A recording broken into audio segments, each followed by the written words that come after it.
अस्सलाम वालेकुम dear students. हम लोग क्लास 10th की फिज़िक्स का लास्ट चैप्टर स्टार्ट किया हुआ है और जो 18 चैप्टर है लास्ट चैप्टर क्लास 10th का उसका नेम है रेडियो एक्टिविटी। रेडियो एक्टिविटी देखने से पहले हम लोगों ने एटम के बारे में डिस्कस किया और उस एटम के स्ट्रक्चर में जिन जिन साइंटिस्ट का कंट्रीब्यूशन था वो देखा था। और अभी जो हमारा आज का जो आर्टिकल है, जो हमारा आज का लेक्चर है, वो इस चैप्टर के नाम से ही है रेडियो एक्टिविटी। आप देखेंगे जो रेडियो एक्टिविटी होती क्या है, रेडियो एक्टिविटी बेसिकली है क्या चीज़। तो आप देखेंगे वो वाले element in a periodic table having atomic number is greater than 82 are known as unstable. आप देखेंगे एलिमेंट आपके पास दो तरह के हो सकते हैं कि आपके पास एक स्टेबल एलिमेंट है and second one is unstable. आप देखेंगे केमिस्ट्री की टर्म में आप लोग इस चीज़ से खूब ही वाकिफ होंगे कि वो वाला एलिमेंट, ठीक है, जिसमें हमारे पास क्या है कि जिसका आउटर मोस्ट शेल कंप्लीट हो, वो वाला एलिमेंट जिसका आउटर मोस्ट शेल कंप्लीट हो उसको हम स्टेबल एलिमेंट कहते हैं, और जिस एलिमेंट का आउटर मोस्ट शेल अनकम्प्लीट ना हो उसको अनस्टेबल कहते हैं। तो रेडियो एक्टिविटी में ये कहा गया कि the element having mass number atomic number क्या है कि greater than 82 elements having atomic number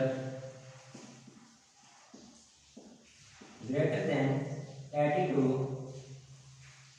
are known as unstable element. क्या है कि वो वाले एलिमेंट जिनका आपके पास क्या है कि एटॉमिक नंबर 82 से ग्रेटर है वो क्या करते हैं, अनस्टेबल होते हैं।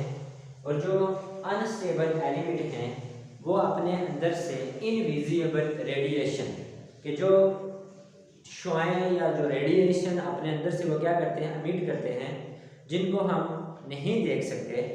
और वो वाली जो रेडिएशन अपने अंदर से एमिट कर रहे हैं इसको हम बोलेंगे कि वो एलिमेंट जिनका आउटर मोस्ट शेल अनस्टेबल हो और उनका मास नंबर 82 से ग्रेटर हो तो वो अपने अंदर से इनविजिबल रेडिएशन एमिट करेंगे।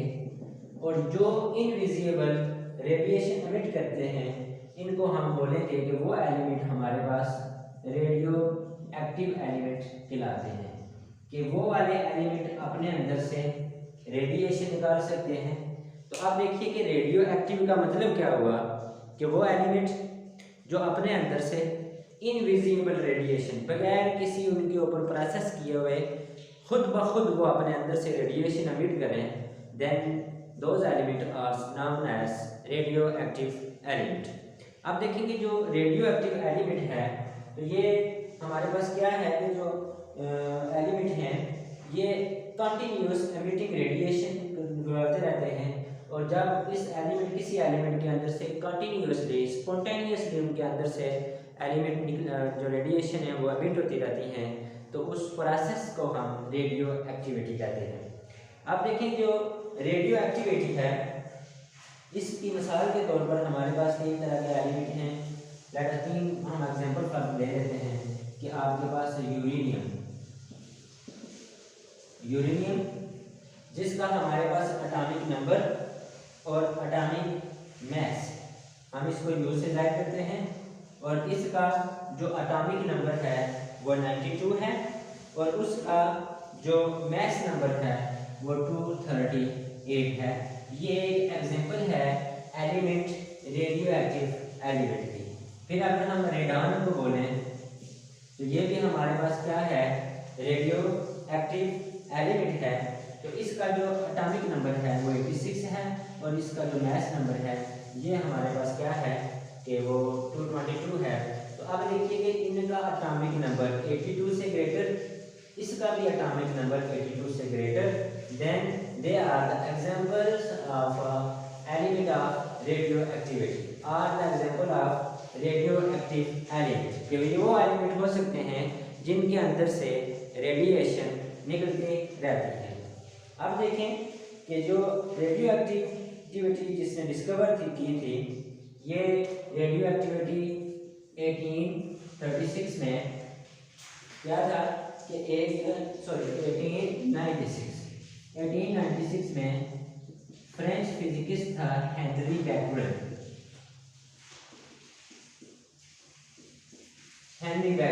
इसने क्या किया कि एलिमेंट के ऊपर ऑब्जर्वेशन की काम किया और इसने ये कहा कि कुछ ऐसे एलिमेंट हैं जो अपने अंदर से हर वक्त कुछ ना कुछ चीज़ें एमिट करते रहते हैं, और वो वाली जो रेडिएशन एमिट करते हैं, तो इसका मतलब कि वो एलिमेंट, कुछ एलिमेंट जो हमारे पीरियोडिक टेबल में है वो नहीं एमिट करते, तो कुछ एलिमेंट करते हैं। तो उसने जब सालों के ऊपर एक्सपेरिमेंट किया तो उसने ये कहा कि वो एलिमेंट जिनका एटॉमिक नंबर 82 से ग्रेटर, वो अपने अंदर से रेडिएशन एमिट करेंगे।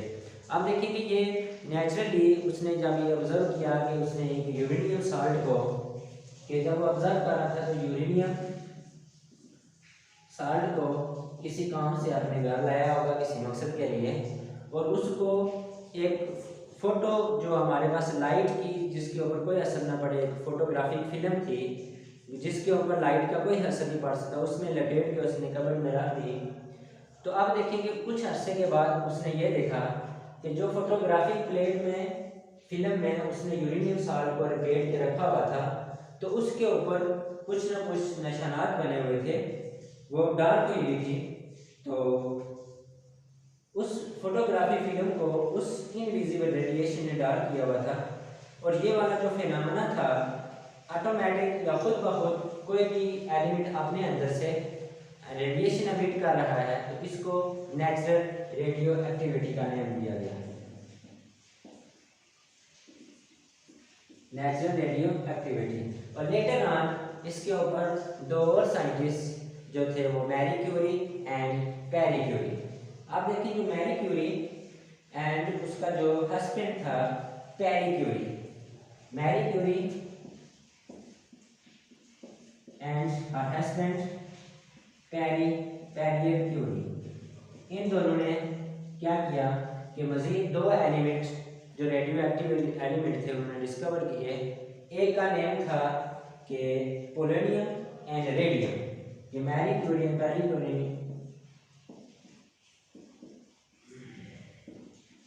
रेडियम के जो हेनरी बैक्यूरेल का काम था उसकी सर्च को आगे काम करते हुए बढ़ाते हुए दो और scientist Henry Pierre Curie and Marie Curie दोनों ने दो और एलिमेंट डिस्कवर किए जो अपने अंदर से इनविजिबल रेडिएशन एमिट करते रहते थे। तो उन रेडिएशन एमिट करते हुए उन्होंने ये काम किया कि जो रेडिएशन एमिट हो रही है वो किस तरह की है, उनकी नेचर किस तरह की है। तो उन्होंने एक एक्सपेरिमेंट, छोटा सा एक्सपेरिमेंट किया। उस एक्सपेरिमेंट में उन्होंने एक लेड का चैम्बर लिया और उस चैम्बर के साथ दो अपोजिटली चार्ज प्लेट लगा दी। लेट अस सपोज दैट कि ये हमारे पास एक लेड चैम्बर है और इसके यहाँ पे भी उन्होंने एक प्लेट, लेट अस सपोज ये पॉजिटिव चार्ज प्लेट है, ठीक है, और इधर उन्होंने क्या कर दी एक नेगेटिवली चार्ज प्लेट, और यहाँ पे रेडियो